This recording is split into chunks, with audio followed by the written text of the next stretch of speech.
You have to create the field of play. The field of play doesn't exist. The health and safety of the athletes and all the participants is the priority. You need to find solutions on anything that comes on your way.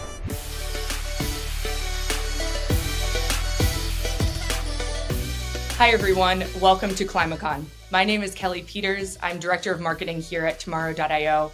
I'm so excited to have you join us for a conversation about how sporting organizations are navigating in this era of climate uncertainty. I'm joined today by World Triathlon's Head of Operations, Thanos Nikopoulos. Thanos and his team have been using weather intelligence technology for about 2 years now and are experts in managing the impact of both day-to-day conditions as well as extreme weather via leveraging predictive technology to protect their athletes, fans, and operations overall. Thanos, thank you so much for joining us today. Thank you for inviting me. To kick things off, Thanos, can you just give us an idea of what World Triathlon does, your mission, and really your reach so that we can all understand what you're operating with here? So World Triathlon is the world governing body of the sport of triathlon and all the relevant multisports. And when I'm saying multisport, it's duathlon, it's winter triathlon, it's triathlon, etc. I'm sure everyone knows from the audience what triathlon is, the traditional swim, bike, run. So as an international federations, we are responsible for developing the sport globally. And at the same time, we are responsible to host major events under our umbrella. So we have our World Championships, we have World Cups, we have Paratriathlon series events and Paratriathlon World Cups. Paratriathlon is triathlon that is performed by athletes with disability. My role in the organization, I'm the head of operations. So I'm responsible of managing the day-to-day operations for all the events that we have under our calendar. So I'm leading the department of operations. We have a number of project managers within this department. So we are working with organizers from the moment that they are bidding for an event until the time that they're actually delivering the event, making sure that all the plans that they're creating are according to our requirements and guidelines, and that they have fully compliant with the health and safety standards that we have within our organization. How many events do you have each year? So the total number of events, there are around 230 to 250 events per year. So every week, it's probably between 5 and 10 races around the globe, from small islands in the Caribbean up until major metropolitan cities in developed countries, in big countries. Wow, you guys are busy. 5 a week. That's no joke. And how many athletes roughly per event are participating at any one time? We have different categories. So we have races that there are focusing for the elite athletes. And because of the way that these events are running, there is a limit on the number of participations. So for these races, you have between 55 and 70 athletes per gender participating. But then attached to these events, we have the mass participation races, which it can be from some hundred of athletes up to 4,000 or 5,000 athletes, even more participating in events. Our biggest events, there are around 10,000 athletes, triathletes over 2 days. And how big is your team? And another question, I guess, is for each of those events, I'd imagine that you have part of your team on site. Like, how big is that crew per event, let's say? So the operational team, in other words, what we call them technical delegates, there are usually 2-3 persons assigned for each event. And then centrally within our organization, we have the project managers. So the project managers are responsible for a number of events, thus working really close with a number of technical delegates. So no doubt your team has a ton on their plate each week for each event. Where do weather and climate risk fall among the many other priorities for each of these events? Like, how impactful is it? Is it the number one top of mind thing, or something that maybe you just weren't even necessarily thinking about until you started working with us? It's unfortunately the number one factor, the number one impact.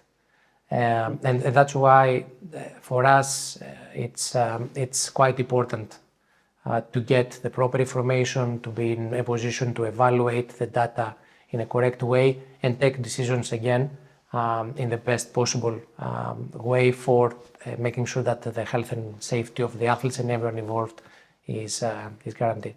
It's a big part of the operational planning for the event, especially when we're discussing events that there are broadcasted live, they're attracting big audience, they are attracting a lot of athletes, and a lot of attention from media. Yeah, it must be difficult, challenging to adapt based on all of the different locations too. For other businesses, they at least, there's a lot of threats, but they're used to it being in one general region. You're all over the world. You have to pivot so much, I'm sure. And let's say this, that you have to be flexible. In operations, especially in the open events, in triathlon, it's not black and white. You need to find solutions on anything that comes on your way. And this is probably the beauty as well of the sport and the way that the sport is running. There is a big difference with sports running in a stadium than sports that they are organizing in an open area, which you have to create a temporary facility, a temporary venue, and you have to create the field of play. The field of play doesn't exist. So you need to be flexible and you need to be adaptable and find solutions.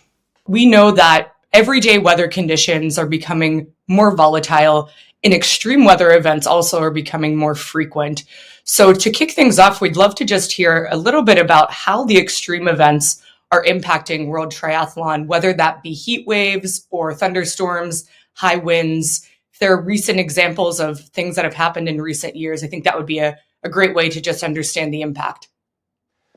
I can start by just mentioning what happened this year. We had quite a lot of events, especially events that they took place during the European summer, so June, July, August, that have been heavily affected by the weather patterns and the climate change. So I can bring, for example, some cases like Huatulco, which we had big issues with heat waves. We had issues in Canada, in Montreal, because of the bushfire that we had in North America, and there were a lot of open air events that were affected. We had heavy rainstorms in UK, which again, two of our events that they were taking place at that part, they were affected. And obviously, I need to mention as well other major events like our test event for the Olympic Games that we had this summer in Paris, which due to the heavy rain, the water quality of the river that we are using, they were affected again a lot.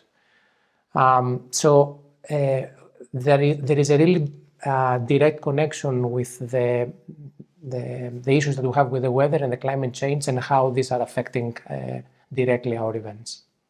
Yeah, thanks for sharing those. That's, I think, a great way to kick things off and look at individual events more broadly. Can you speak about how weather and climate challenges are facing the organization overall today, not just for those individual events?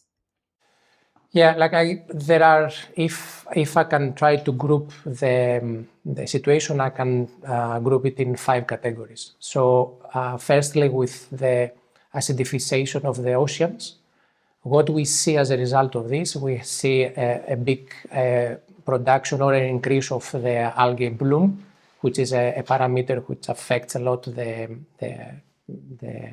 health of the persons that they are swimming in the water. We see increase on the acid, the pH, which this has a direct effect on the water quality. And we are monitoring more and more an increase on the marine life, especially around the jellyfishes, which this again has an impact on the swim operations. A second category can be the actual temperature of the swim, the body of water. So as a result of this, we can have temperatures inside the water that it's unhealthy for someone to swim in for extensive period of time. We see again a direct impact on the water quality, and linked with what I mentioned before, cases like the bloom algae, it's getting increased because of this water temperature. Then obviously air pollution. I think this is self-explanatory for everyone. By having events, open air events in areas where the air quality is bad, affects the health conditions of not only of the participants, but even the spectators and the whole organizing committee.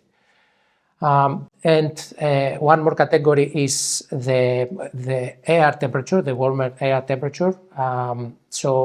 This has a direct impact on the heat, which means that has a direct impact on the increase of heat strokes that we may have among participants, or the way that the organization has to deal with this kind of situation. And the last category are the erratic weather patterns, so heavy rains, lightnings that the magnitude and the scale of it that are higher from what we used to have before. And this obviously has a direct impact, not just on the sport events, but anything that is within this area that is affected. Right, exactly. You just spoke, I'd imagine, with heavy rains to operations overall, just being able to have these events even. You touched a little bit on, I think, kind of health and safety. Can you talk a bit about how these impacts specifically are applied to individual athletes, let's say, or the medical staff? Paint a picture for us, I guess, of how those conditions would impact those different groups of people. There was this famous image from Cozumel in 2016, which this image went around the world. And this was with the two Brownlee brothers. These are the two brothers that we have in World Triathlon, that they are Olympic medalists. And this image was at the specific event in Mexico, where one brother was holding the other brother crossing the finish line. And the second person was not able to operate or even perform at all. So with this image, you can understand what is the effect of extreme heat conditions on the athlete's performance, which it can have serious impact, and even reaching to the level of having permanent disabilities, or even the worst cases with fatalities. So obviously for us, health and safety of the athletes is a paramount, and we have a really strict rule framework, which according to the different weather conditions, we may or may not allow the conditions to take place. Organizations, again, on the other hand, all these changes are affecting them. So they have to activate quite often contingency plans, and these contingency plans can be on even changing times of the day for racing, can change day of this, having to move the competition in a totally different period of the year because the period that was originally selected was not proper. And if this is not possible and we need to run the event, then they have to activate additional countermeasures for protecting themselves, protecting the athletes, and protecting all the audience, the spectators that are coming to the event. Medical services, you mentioned it, they have become more complicated, and they have become more complicated because they are not anymore asked to cover possible issues that you have because of accidents that they have created during the race. Let's say, for example, there is a bike crash, this is a standard case that you can see in a medical tent. You have now to deal with cases that they are generated because of the conditions that the athletes are performing. So the cost, the readiness, the operation that we see now in the medical tents, they are getting way more complicated from what used to be in the past.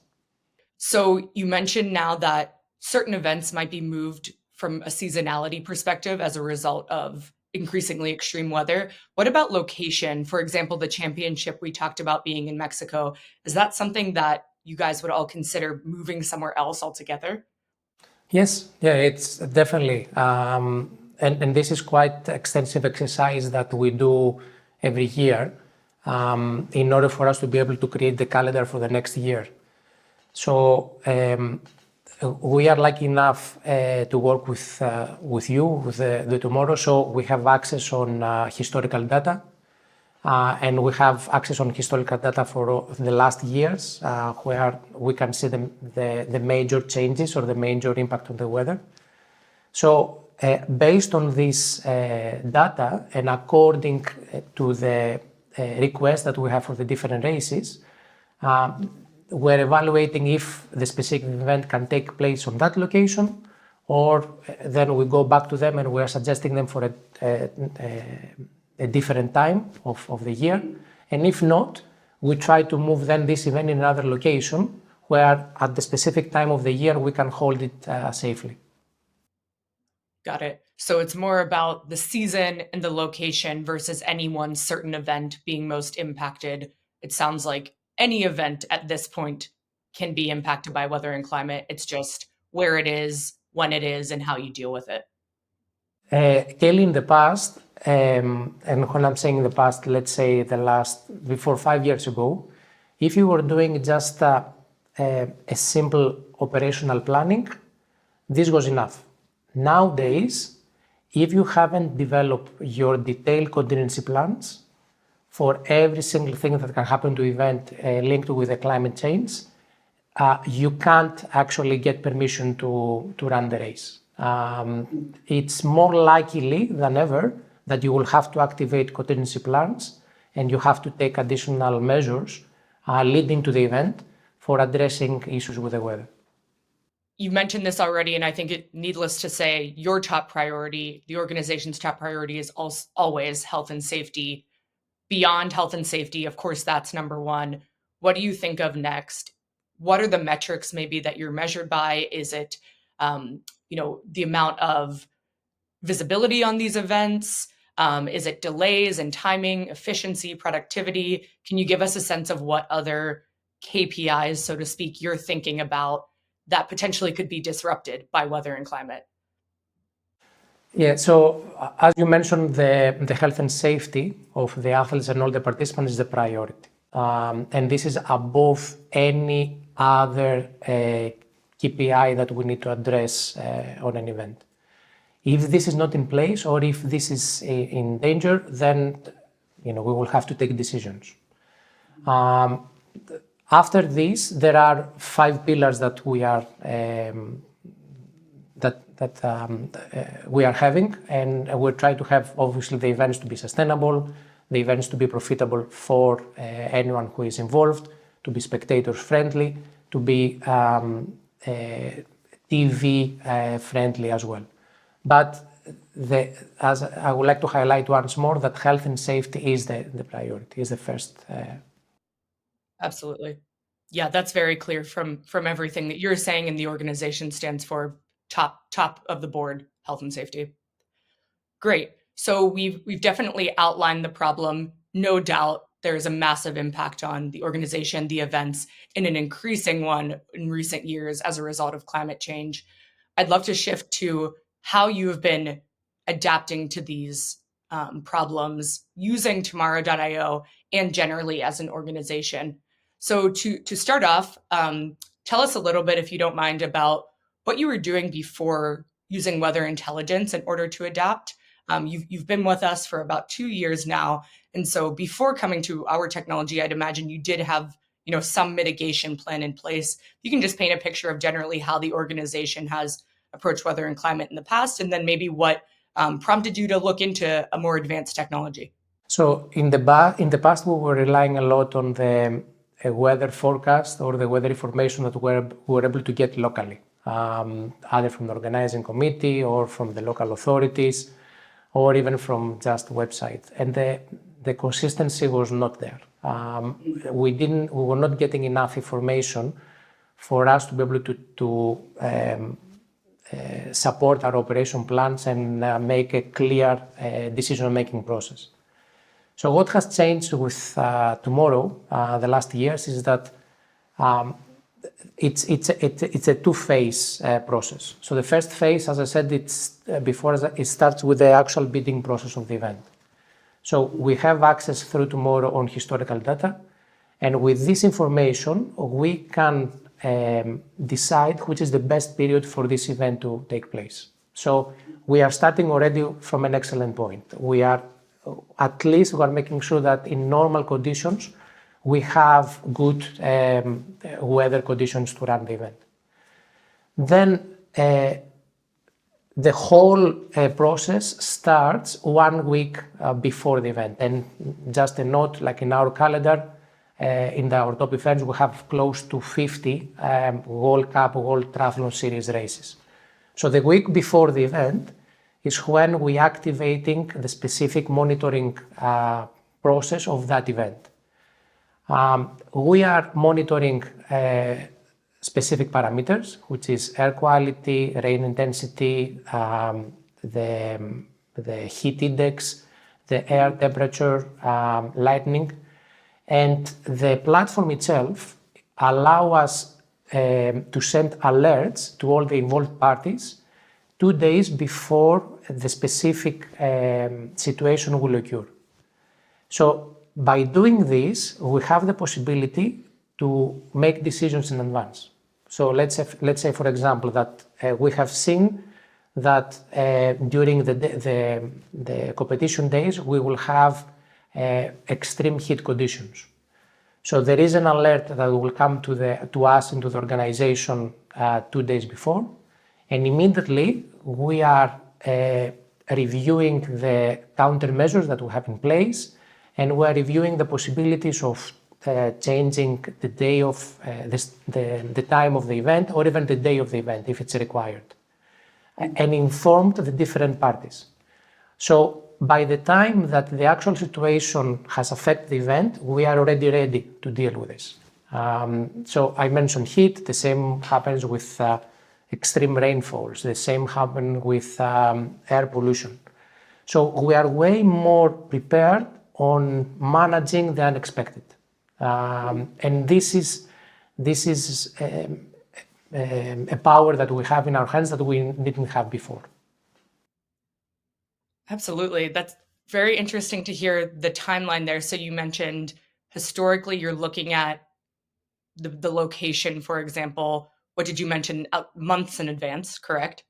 Usually as the year before is when we are creating the calendar of that year. So at that time is when we are looking on the historical data, and then we decide which is the best time of the year to allocate specific events.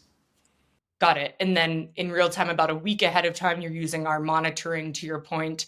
And if there's something like an issue with air quality predicted, you have it automated with our alerts to automatically alert your team. And at that point, you can adjust operations if needed. Exactly. So it's just a matter of deciding which specific operation plan we have to activate or which contingency plan we have to activate for running the event. And obviously, during the race, the platform is active on our control center, on our command center. So live, we are monitoring the different situations. So, for example, rainstorm. So we see how has been developed, how is moving, how close is coming through the event, and then we have the possibility to make any kind of adjustment on real time, depending the extent of the weather that will hit a specific location. And I think one parameter you mentioned I'm interested to learn more about is lightning. We have feedback all the time from customers that our lightning product has really changed the way that they operate. And in fact, over the past year, we've had some advancements in the product itself. Is that one that's been particularly impactful for your team that you're actively using? Yes, yeah. We have clear rules on when we need to evacuate a venue when lightning is approaching the venue. So for us, we have the 10 kilometers, the 8-mile rule. So if we see that a lightning approaching the venue within this distance, basically we have to stop totally the competition and evacuate the venue. as you can understand, we cannot have athletes swimming when lightning is above our location. So the way that the alert system is working in our case is that we have determined for each event what is this 10 kilometer perimeter, and then we are receiving alerts when lightning is created in the area and they are moving closer to our event. And accordingly, we are ready to take decisions. This was quite helpful for us in a number of occasions, where basically we, in that case that first week was used, we didn't have to stop the competition because the event hadn't started until that time, but we delay the start of the race. So we show that there is this situation, we have to wait for an hour and a half. Luckily, there was no problem after that point, and then we were able to start the event after that time. Great. And I'd imagine, how does the team take to this, it being automated and also, in the case of lightning, having a visual element? I'd imagine that that's a welcome contrast to using maybe one weather app here, one different source over here, something manual. Has the entire organization, really embraced it? Yes, it has. One value is that the teams now that we have on site, they don't need to spend their time on looking different websites and trying to compare information from different resources. They know that there is a reliable tool, which with the artificial intelligence that is behind it, it's getting continuously updated, and knows which resource is the most reliable in the specific location that we have the event. So they will check in general the weather, but they know that if there will be an issue, an alert will come to their phone, an alert will come to their email, and then immediately this means that they will have to start focusing on the specific case, the specific issue. So as an organization, we are way more relaxed. Because we have the tool, as I said, to understand what is going to happen on that week and then take decisions. That's great. Is there maybe a specific example that you could give of a way that tomorrow our predictive insights, our protocols, the automated alerts, to your point, has really been a game changer, possibly a specific time that you recall? A lot of examples. One probably that I can use was in Huatulco this June. It was a World Cup race in Huatulco. So at the beginning of the week, we were receiving alerts for extreme heat conditions. And this was, it was looking like that half of the week it would have been under these conditions. So what happened was, at the beginning of the week, the moment that we got the first alert, there was a crisis situation meeting where with organizers, we decided to move the start times of the event. Obviously, there was a big consultation process with the broadcasters, with the local authorities. So in common, we decide to move the start time of the race, and we move the races early in the morning. So we communicate the decision to all the involved parties. And at the end, we managed to run the competition. Don't take me wrong, it was still hot for the athletes, but it was not in conditions that will affect their the performance or even a life threat situations. And it was, at the end, it was a good decision. Great. So to summarize with that, then safety perspective obviously protected the athletes from the peak of heat. Also, ultimately didn't cancel the event altogether. Maybe you would have had to in the past with another tool, and allowed fans to keep the fan experience and keep them safe as well, to summarize there, I guess. If this was happening 2 years ago, we would have realized about these conditions probably the day before the event or even on the day of the event, which is already too late to do any major changes. Moving the start time of the event earlier, this is a major change because it affects road closure, affects contractors and the services that are provided.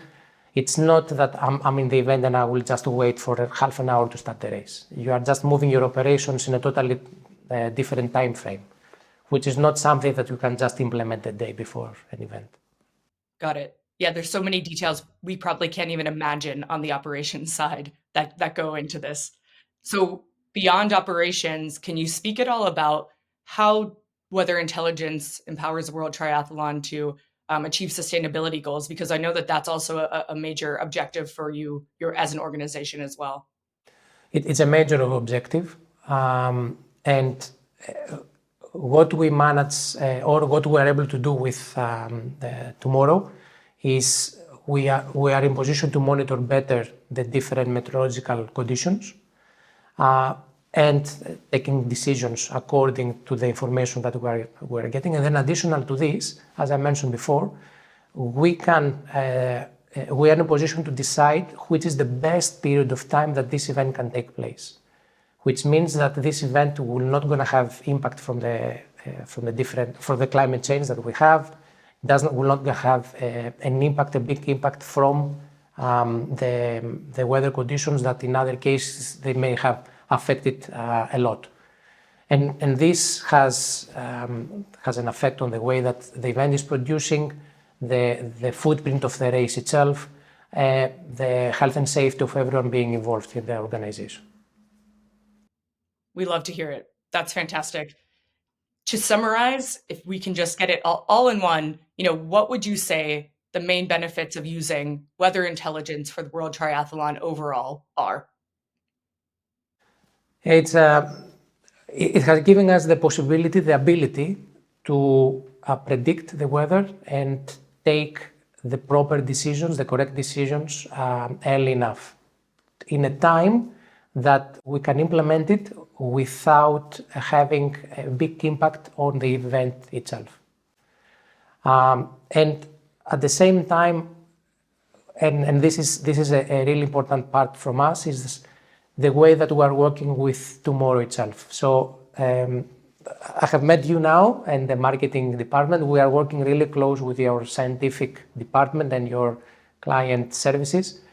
And we are really getting this feeling that you really care about the service that we are getting. And you are continuously trying to improve your service and provide to us the best possible tools we can have. And you are evolving continuously. And we can see this month by month with the new release that you have, with the update on the platform, which just makes the whole product better for us to use. Awesome. Well, we absolutely feel the same way about the partnership. I'm so happy to hear that it's not just the technology, but the team behind it. We absolutely do care, as you can see. I was going to ask you, would you recommend Tomorrow.io? But I think it's a yes for sure. So instead, I think I would just almost leave us with, what recommendation would you give to another major sporting organization or otherwise, just who are putting on big impactful events, who right now maybe only react to weather and climate? What advice would you give to them as they try to look toward the future of what's possible as technology advances? Yeah, ordinary planning doesn't exist anymore. Unfortunately, nowadays, contingency planning, risk management, in worst cases, even disaster management, this is what is required. Unless you don't have these things in place, you can't be sure that the event will run smoothly. So by having technological partners like Tomorrow, you are actually in a position to go farther in this kind of planning and make sure that you are covered. You can never say that you have covered everything, but at least you are in a better position from what you used to have before. Great. What's next? What's the next big event that you're planning for far out, and also maybe you're a year out and doing that long-term historical look, and then also maybe one that's a little bit closer and you're starting to get monitoring alerts for? Can you maybe give an example? The biggest event for 24 is obviously the Olympic Games and the Paralympic Games in Paris. So we have been working really close with the authorities on planning this event. As far as concern our own products, our own events, the two major events that we will have, one is in Malaga in October, which is our World Championship, and in Australia, in Townsville, our multi-sports championship. So this is the really two major events, which is in both of the cases, we will go hand to hand with tomorrow. There are locations that whoever can give you surprises. All right, well, I think that wraps us up. Thanos, thank you so much for joining us today. I can't tell you how informative and enjoyable this has been to learn more about you and World Triathlon overall. If people are interested in learning more or maybe even participating in an event, would it just be, I'm guessing, worldtriathlon.com? Can also reach out to you directly on LinkedIn, I'm guessing. And then if anyone's interested in learning more about tomorrow.io and our weather intelligence platform, we'd love to show you whether you're a sporting organization or otherwise. Just head to tomorrow.io.com and please check out the rest of ClimaCon on demand. Keep watching the videos below right now. Thanks so much for joining us, Thanos. Thank you very much, Kelly. I think the only thing is missing is just to find an event for you to participate. And with that note, we are done. Thank you so much. We'll see. Maybe. Give me a few years. Awesome. Thanks so much.